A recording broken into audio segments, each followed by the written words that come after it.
Hello, everybody, and thank you for tuning in to the Liberty Report.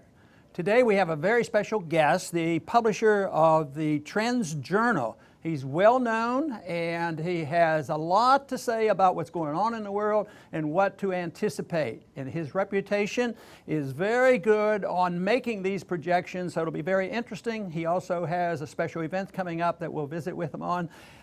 Gerald Celente is with us today. Gerald, welcome to the program. Thank you for having me on.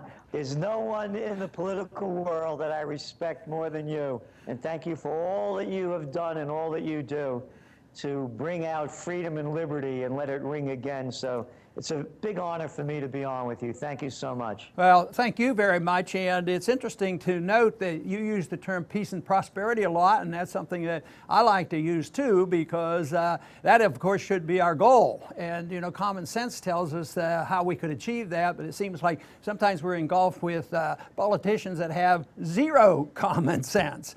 But before we get into talking about trends and what's going on in Washington and in the economy, I understand that at the end of this week, next weekend, you're going to have a conference in Kingsville at your institute.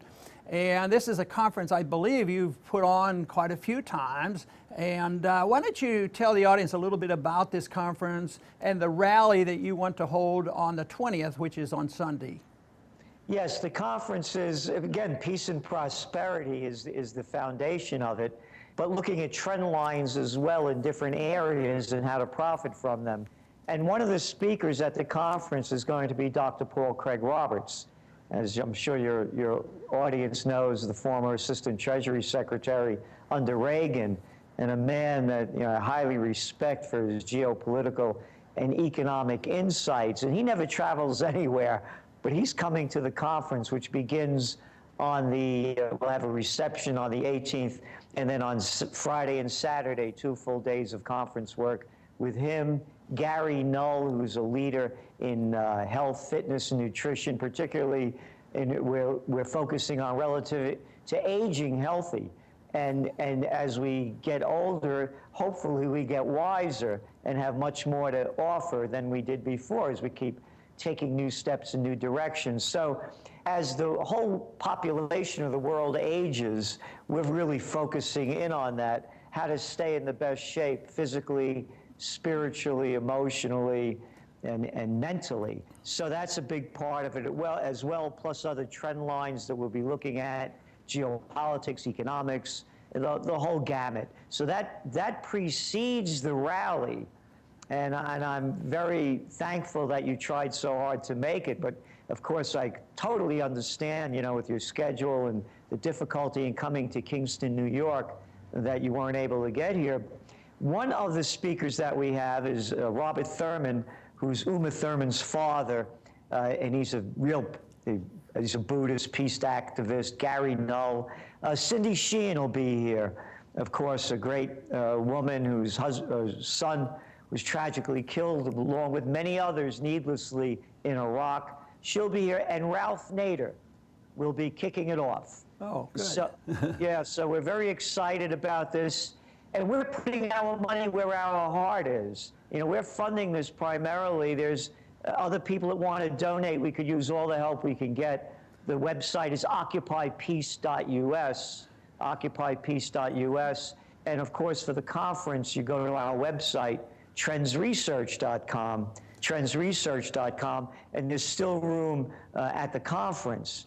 But going back to the rally, as a trend forecaster, what really pushed me into doing this is I'm very concerned about the march to war that we're going on. And as your institute is called Peace and Prosperity, I don't know why it's such a difficult concept for people to understand. Even the Rand Corporation, hardly a left-wing corporation, did a study just out recently showing that if there was peace in Israel between Israel and the Palestinians, it would add some $250 billion over a few years to the Israeli economy, and also about 60 to 80 billion to what's left of the Palestinian economy. Right. So with peace comes prosperity. but people can't seem to figure it out. So the rally that we're holding is not about oming and praying and wishing and screaming and chanting. It's an action plan for peace. It's to honor thy founding fathers. We're holding it here in Kingston, New York, the first capital of New York State, at the most historic Four Corners in America. The only place where there's a stone building on each corner that predates the Revolution. And New York's Constitution was written right here, right across the street from us. 90% of America's Constitution comes from the New York State Constitution that was written here. And every one of the founding fathers, as you well know, beginning with George Washington, his farewell address, no foreign entanglements. That's for sure. So the Occupy Peace program is to close the bases overseas, secure the homeland, put our troops to work rebuilding our rotted third world infrastructure, rather than building highways in Afghanistan for the military-industrial complex in other places that we invade and occupy. And as you well know, Congress has not voted to go to war since what, World War II? So we are going to demand that any time America becomes involved in a foreign entanglement, Congress must vote on it. And a little caveat, we're working, Dr. Paul, to have on each state ballot a referendum that we, the people, will tell Congress how to vote. Because after all, we're the ones that pay for the war with our money and our lives. Yeah, I think you're making a great point here, because we could say that it's only Congress's fault for not acting on their responsibilities, but it's also the people's responsibility to hold the congressman responsible. So that's still available to us. And, you know, just a few years ago, there was this desire to have a vote to start bombing Syria. And of course, it didn't occur because they couldn't get the votes, but they're bombing Syria anyway. But the people ultimately have to speak out. But I do have a question about the rally. I know the people who attend the conference can stay over and go to the rally, but if somebody just shows up for the rally, is there a charge to get into the rally? Oh, no, the rally, the mayor of Kingston, Shane Gallo, has given us permission to close down the Four Corners. We're erecting a stage right in the middle of it. No, please, everyone, come to the rally. It's free. And it's free because it's about freedom. And as you said, it's up to us. What's that wonderful quote from Samuel Adams? It does not take a majority to prevail. It takes but a keen, irate minority that will set brush fires of freedom in the minds of men. It's up to us. And that's why the website, by the way, is occupypeace.us. Us. It's not about anybody else. It's about us, and we can do it. Okay, Gerald, we're talking a little bit about your conference, and we know about your journal and all, but I want to go back a little bit, because looking at your resume, I found an item that I thought was of interest. You actually confessed that you worked in government at one time, that you spent some time, and I forget what the title was, but you worked for several years. Why don't you tell us about that, and maybe that helped formulate some of your ideas. Well, that's exactly what happened. At a graduate school, I used to run political campaigns in Westchester County in New York, the richest county at the time in the United States. And I was so good at it, they sent me up to Albany, and I was the assistant to the secretary of the New York State Senate. And that's where I really learned how disgusting the whole thing was, you know. Here's what used to happen. I'd be in the back of the chamber, you know, young guy, talking to my buddy, and all of a sudden a senator would walk in, and they'd leave me, and they'd follow the senator like a little puppy dog, pull out the chair and help him sit down. And he'd come back, and I'd say, hey, man, what's the matter? Cat can't sit down by himself? He needs some help? And they used to say, you know, Gerald, if you keep that attitude up, you're not going to make it very far here. I said, listen, that's not the way my parents, may they rest in peace, brought me up. You know, I don't do that kind of thing. But from there, I designed and instructed American politics and campaign technology and taught it at St. John's University. And then from there, I became the chief government affairs specialist for the chemical industry. And I was between DC and Chicago back in the 70s. I used to stay at the Willard and put on my meetings at the Hay Adams. That was the level that I was at in those days. And that's when I learned. You know, as I said, the conference is about aging and aging artfully. You know, the older you get, if you keep on learning, you know, you pick up some things. And I hit the point of my life when I started to reach my mid-30s where I said, oh no, what I'm doing is all wrong. I can't do this anymore. And I quit. I quit outright, and that's when I began the Trends Research Institute. Gerald, was that a moment of enlightenment, or was it a gradual metamorphosis where you changed your mind? Or any individual back then that you might have come across that had some influence on you? You know, every day I thank all of those that came before me, my ancestors, of course, my aunts and uncles and parents, and I go through the list of all of the people that are passed on that gave me so much when I was a young guy. I mentioned their names in my mind. Mal Balot and Bert Feinstein, Herbie and Aaron, the whole group. And yeah, I learned from them. And then it became, I could tell you exactly what happened. I was at the Hay Adams, all of this, I used to bring in the top scientists from Lonza, Roman Haas, DuPont, Union Carbide, and then I hired the best attorneys in Washington that understood science. So I'd have them all go around the table as they're going through the Federal Register and showing the strengths and weaknesses of the law. And then after they'd go around, I'd say to the attorneys, you understand what they're talking about? And they say, yeah. And so then we'd kill the legislation. So I'm sitting there one day, and I looked across the table, and I said to myself, what am I doing here?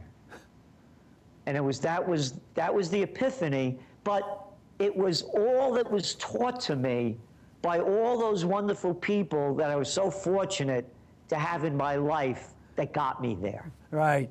Okay, Gerald, I wanted to ask you a little bit about the way the conventional world, the conventional media, treat those of us who would like to suggest things aren't going so well and we should look out, there's danger ahead. And sometimes it seems like they make a tremendous effort to destroy the messenger rather than refute the arguments we've made. And I'm sure you have been, aware of that or a victim of that. I certainly have received that type of thing. But they think if they try to destroy the individuals who are trying to tell the truth, think about our whistleblowers and all. I mean, they turn them into traitors and everything else so that the truth is hidden. I'm sure you've had some experience along that way. Oh, I used to be on Oprah, the Today Show, Good Morning America. I've been on from everybody from O'Reilly to Brian Williams. Hey, he's gone now. Here's what happened. USA Today used to run my top trends all the time. And in 2000, it was December 14th, you could go to our website, trendsresearch.com. We have the forecast page. Into 2001, they ran our forecast, and the headline read, 2001 won't be our year, Trendseer says. This is 9 months before 9/11. So when 9/11 happened, everybody's calling me up. Why did they attack us? Why did they attack us? I said, what do you mean why they attack us? I wrote about it in Trends 2000, my Warner book that came out years ago, and about Crusades 2000, American foreign policy. I said, you can't keep going into all of these countries, destroying them. United States policy with Israel, it's letting him steal all this land from the Palestinians and not have blowback. And they would say to me, well, the president said they attacked us because of our freedom and liberty. And I say, how old are you? You believe that stuff? I broke down George Bush's evening speech of 9/11 and his speech to the State of the Nation several days later. Not one fact in it as to why we were invading Afghanistan. Not one fact. All hearsay and all emotional fear. They're making a movie about me in one of my books. The book is called What Zidzi, Z-I-Z-I, Gave Honey Boy. Zidzi is the Neapolitan dialect for auntie, and she's my aunt, may she rest in peace. You know that there was a TV series, Everyone Loves Raymond, and the mother that played the mother of Raymond, Doris Roberts, plays my aunt. The movie's being shown in film festivals now.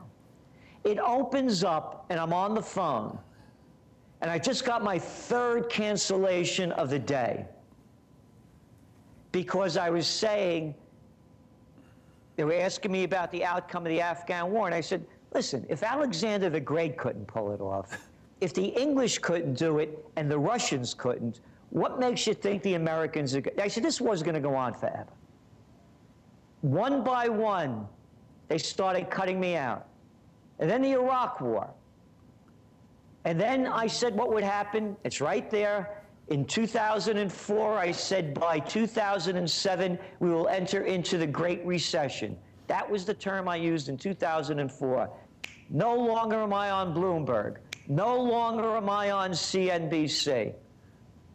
I went through 5 very difficult years in rebuilding my business without the major media. They used to fight to get me on in the beginning of the new year between the Today Show, Good Morning America, and CBS Today.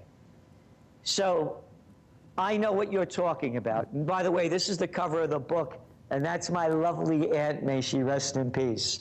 And that's what they're making the movie about. So yeah, they don't want to hear it because they're prostitutes. They get paid to say what they do. The person, by the way, that runs Trends Research, his name is Derek Osenenko. Derek was the editor-in-chief of Gannett News Service. This is a guy at the top. He's responsible for our magazine and the work looking the way it does. He knows what it looks like out there. And that's why he loves it here so much. Because there's nobody, like with you, tells us what to do, how to do it. I have a definition for hell, and that's taking that last breath and knowing that you weren't the person you said you were or could have been. And it goes back to working up in the New York State Senate. I don't pull out chairs for anybody unless they really need the help because of a physical or other kind of impairment. I don't bow down and suck up. Okay. But the media does. Gerald, we're going to have to go in a minute here, but I did want to ask you another question because I think that there's a couple things going on. They say that some of what we talk about, it didn't happen. Everything is perfect. You know, look out there. The GDP is going up and the CPI is down and everybody's doing well.